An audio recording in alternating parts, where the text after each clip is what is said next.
معزز ناظرین السلام علیکم۔ آج کے اس پروگرام میں آپ کا میزبان سلیم میمن حاضر ہے۔ آج اس پروگرام میں ہم فیض صاحب کے حوالے سے جو سندھ میں کام ہوا ہے اس حوالے سے گفتگو کریں گے۔ جب فیض احمد فیض کی 100 سالہ تقریبات منائی گئیں تو پورے ملک میں بلکہ ملک سے باہر بھی کئی تقاریب ہوئیں اور فیض صاحب کو خراج عقیدت پیش کیا گیا۔ فیض صاحب اردو شاعری میں ایک ایسا نام جو کسی تعارف کا محتاج نہیں۔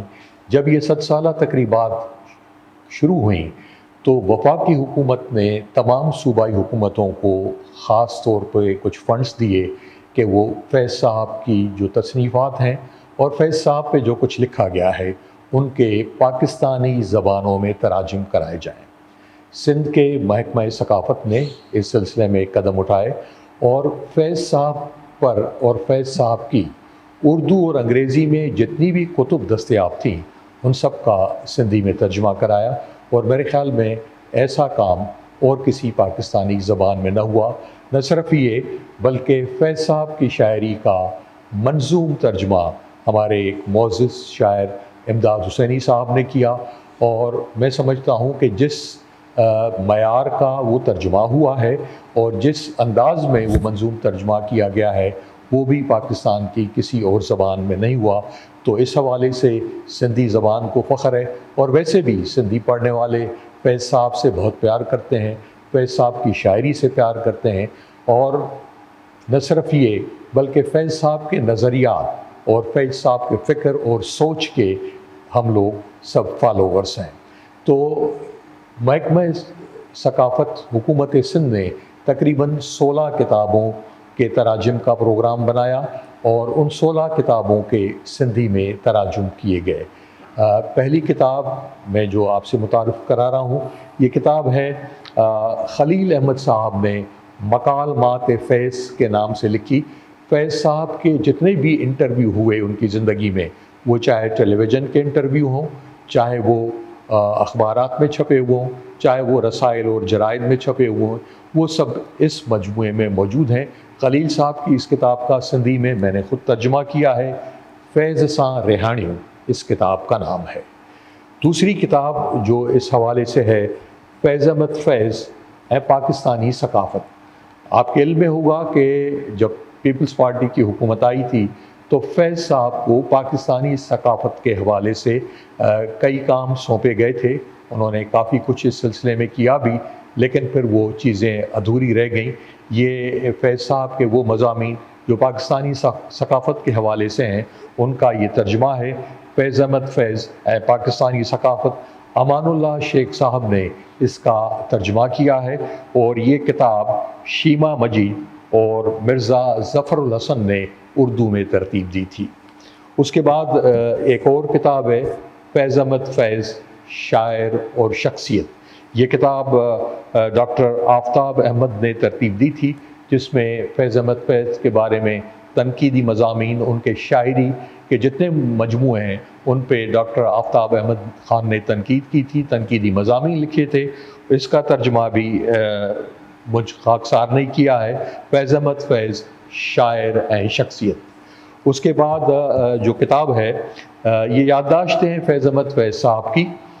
ان کا ترجمہ ڈاکٹر سحر امداد صاحبہ نے کیا ہے، کین وسرن مور۔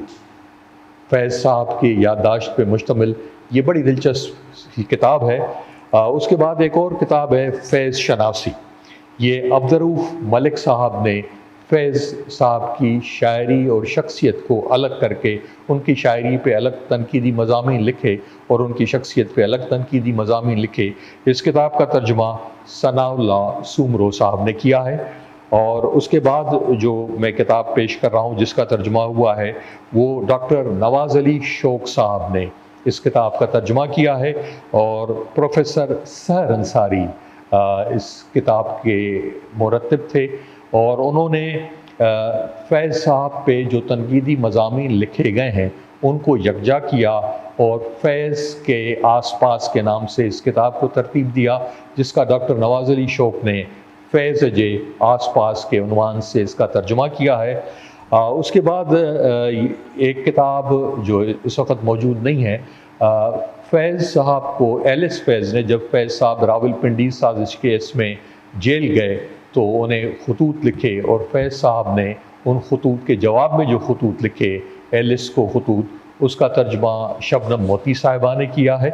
اور یہ خطوط جو ایلس، جو فیض کی بیگم تھی، وہ خود بھی ایک بڑی رائٹر تھیں، اور انہوں نے جو کتاب لکھی انگریزی میں، اس کتاب کا نام ہے، میں آپ کو بتاتا ہوں، یہ وہ خطوط تھے جو انگریزی میں ایلس نے فیض صاحب کو لکھے تھے، اور اس کتاب کا ترجمہ کیا ہے ڈاکٹر بدر اجڑ صاحب نے۔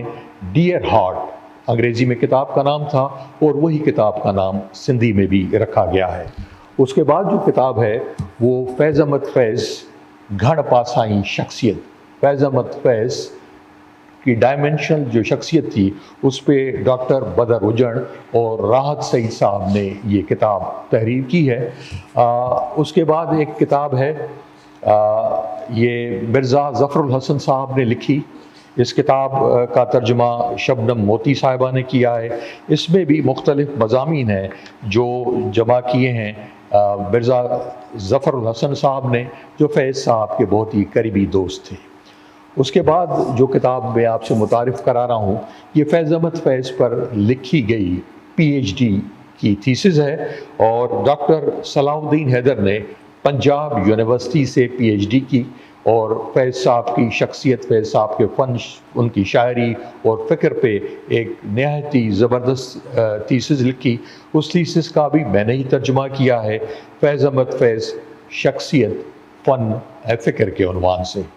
اس کے بعد جو کتاب میں آپ سے متعارف کرا رہا ہوں، فیض نقادنجی نظر میں، یہ کتاب اشفاق حسین صاحب نے فیض صاحب کی شاعری پہ جتنے بھی تنقیدی مضامین چھپے، ان میں سے کچھ تنقیدی مضامین کو اشفاق حسین صاحب نے جمع کیا اور کتاب ترتیب دی، جس کا ترجمہ ڈاکٹر آفتاب ابڑوں نے سندھی میں کیا ہے، فیض نقادنجی نظر میں۔ اس کے بعد جو کتاب ہے میزان، یہ فیض احمد فیض صاحب کی اپنی لکھی ہوئی کتاب ہے، شاعری کے حوالے سے، شاعری کے فن کے حوالے سے، ترقی پسند تحریک کے حوالے سے، اور اس کا ترجمہ ڈاکٹر نواز علی شوق صاحب نے میزان کے نام سے کیا ہے۔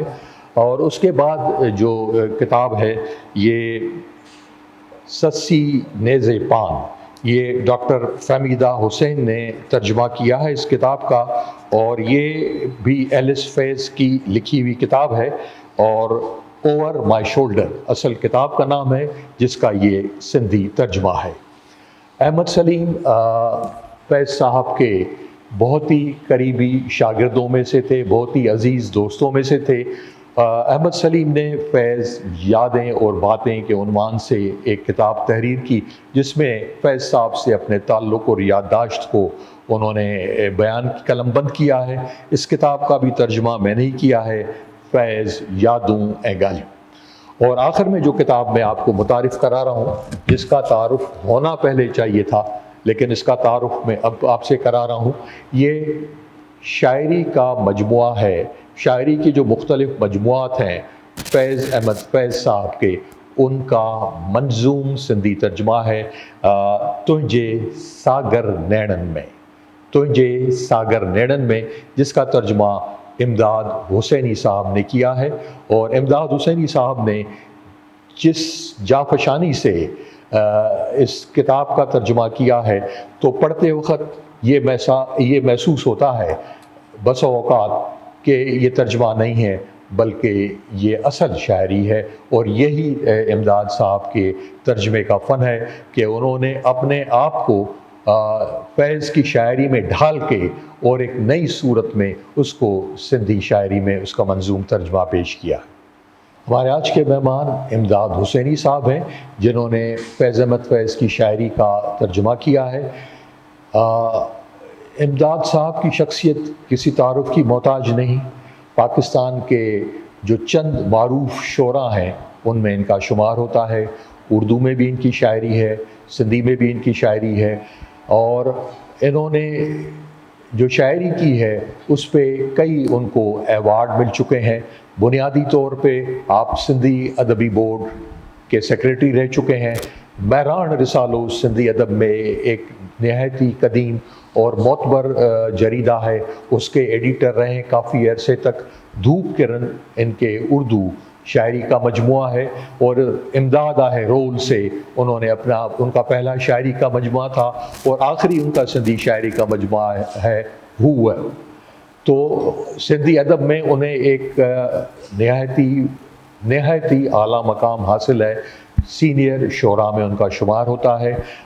فیض کے ترجمے کے حوالے سے آج ہم اس سے گفتگو کریں گے. امداد صاحب شکریہ، بہت بہت آپ تشریف لائے.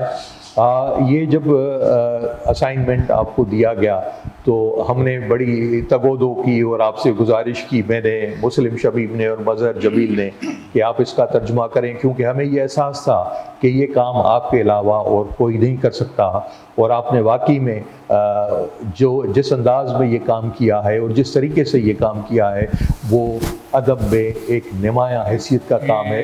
تو آپ یہ فرمائیں کہ جب آپ نے یہ کام کیا تو آپ کو اس کام میں کیا دقتیں، کیا تکالیف پیش آئیں؟ کیونکہ فیض کی شاعری ایک عام اردو بولنے والا بھی صحیح طور پہ پڑھ نہیں سکتا یا صحیح طور پہ اس کے تلفظ ادا نہیں کر سکتا. آپ شاعر ہیں، آپ نے ان کی شاعری کو پڑھا بھی تھا، اس سے پہلے بھی ان کی شخصیت سے بھی واقف تھے. تو کیا محسوس کیا آپ نے اس کو ترجمہ کرتے ہوئے؟ 13 فروری فیض کا جنم دن ہے، تو اس حوالے سے 13 فروری 2011 میں سندھ میوزیم حیدرآباد سندھ میں اس سلسلے میں فیض صاحب کے 7 سالہ جنم دن ان کا منایا گیا. اور پھر سارے پاکستان میں، ہندوستان میں، ساری دنیا میں فیض صدی کی تقریبات شروع ہوئیں.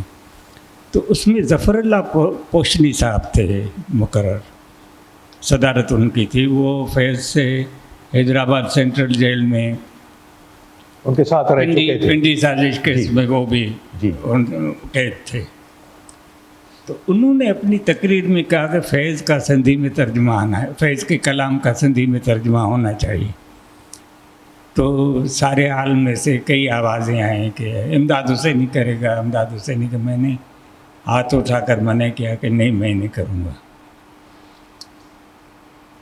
اور پھر مجھے جب باقاعدے اور بے قاعدے اس سلسلے میں کہا گیا تو میں نے انکار کیا. اس کے 2 کارن تھے. ایک تو یہ تھا کہ ہم فیض کو اردو میں پڑھ سکتے ہیں، اور سندھ میں جو ترقی پسند حلقہ ہے ان کے جلسوں اور جلوسوں میں فیض کو پورے تلفظ اور بحر وزن کے ساتھ پڑھا جاتا ہے. اور دوسرا کارن یہ تھا کہ یہ ایک سرکاری کام تھا، اور وہ ان کی اپنی اصول ہوتے ہیں، میرے اپنے اصول ہوتے ہیں. تو ایک دن آپ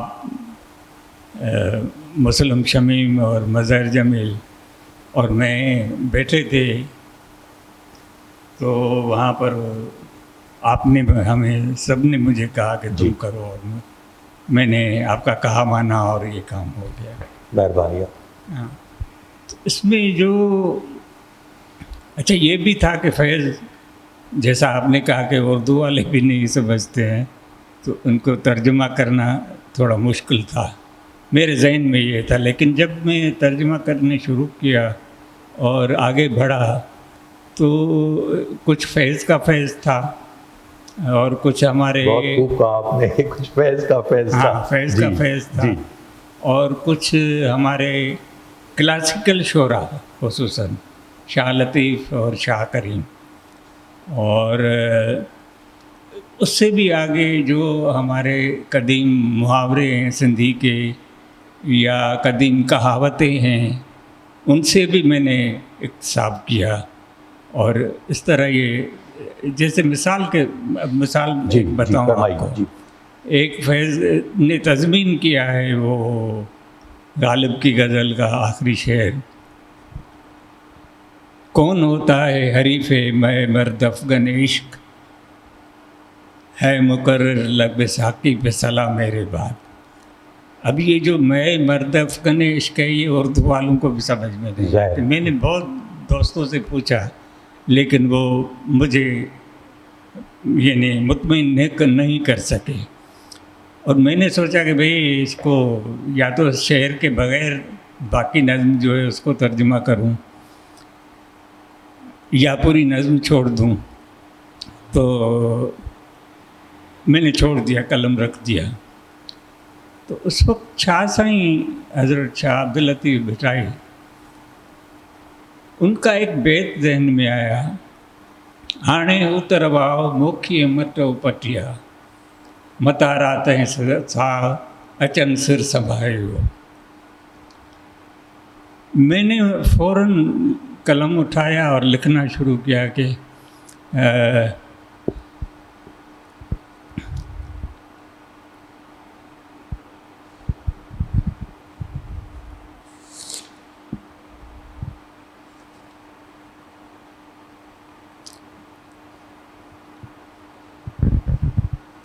کہیں متارے جیاں سرے لائے ڈیڑھ سٹ میں سر، کہیں متارے جیاں سرے لائے ڈیڑھ سٹ میں سر،